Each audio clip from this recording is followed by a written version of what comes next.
Want to perform data analysis and machine learning without writing a single line of code?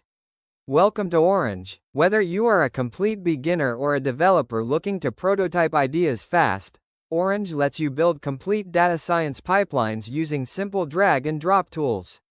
Over this series, we'll cover everything from simple visual workflows to running custom Python code directly inside the app. In this video, we'll download Orange and build your very first working data workflow in under 4 minutes. Let's get started. Head over to orangedataMining.com and download the installer for Windows, Mac, or Linux. It's completely free and open source. Once installed, open the app, and you'll land on the main canvas.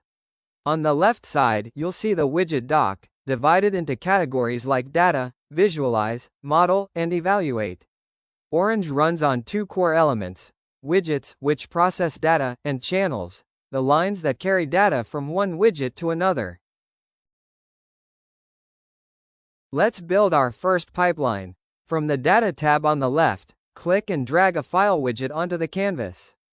Double-click it, and you'll see Orange includes several built-in datasets. We'll stick with the sample iris data.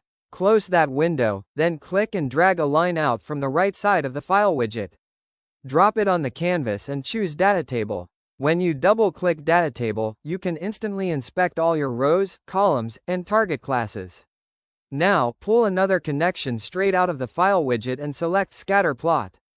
Just like that, you have an interactive plot where you can change variables and watch your data clusters update in real time.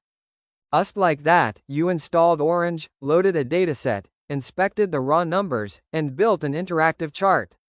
In the next video, I'll show you how to import your own custom Excel and CSV files, handle missing values, and clean your data for analysis.